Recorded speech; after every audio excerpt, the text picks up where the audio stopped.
ये हमारा क्वेश्चन है। For what value of m a to the power m plus 1 plus b to the power m plus 1 upon a to the power m plus b to the power m is the geometric mean gm, geometric mean of a and b।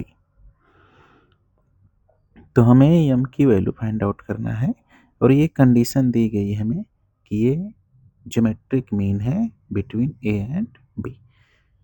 तो geometric mean का जो formula होता है वो होता है square root A B और A B to the power 1/2। ये फार्मूला होता है ए और बी के बीच का ज्योमेट्रिक मीन का। तो इसकी जो वैल्यू है इतनी आनी चाहिए। अब हम यम की वैल्यू को टेस्ट करेंगे।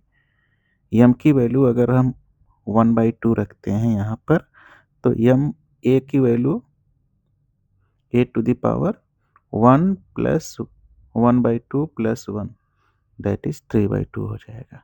बी का भी पावर क्या हो जाएगा 3/2। तो 3/2 ये भी हो जाएंगे, 3/2 ये भी हो जाएंगे, लेकिन हमको जो लाना है वो ए और बी की पावर 1/2 लाना है। इसलिए हम ए की वैल्यू 1/2 नहीं रखेंगे। 0 अगर रखते हैं तो A to the power 1 plus B to the power 1 upon A to the power 0 plus B to the power 0 हो जाएगा, जो स्क्वायर रूट ए बी नहीं आएगा। एक ऑप्शन और है कि m की वैल्यू हम -1 रखते हैं। तो m की वैल्यू अगर हम -1 रखते हैं तो a to the power -1/2 plus 1 plus b to the power -1/2 plus 1 upon a to the power -1/2 plus b to the power -1/2।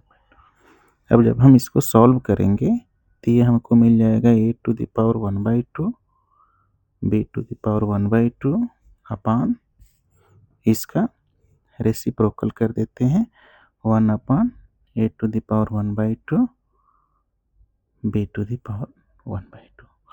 और फिर जब हम इसको सॉल्व करेंगे तो हमें मिल जाएगा a to the power 1/2 plus b to the power 1/2 upon a to the power 1/2 a to the power 1/2 b to the power 1। और ये कैंसिल हो जाएंगे और हमें मिलेगा a to the power 1/2 b to the power 1/2 is equal to square root A B. तो ये हमारा जीएम का ए और बी के बीच का जीएम का ये फार्मूला मिल जाएगा। लेकिन ये कंडीशन कब है, जब m इज इक्वल टू -1/2 रखते हैं। तो हमारा जो ऑप्शन होगा ये जो ऑप्शन होगा बी ऑप्शन हमारा सही होगा इसके लिए।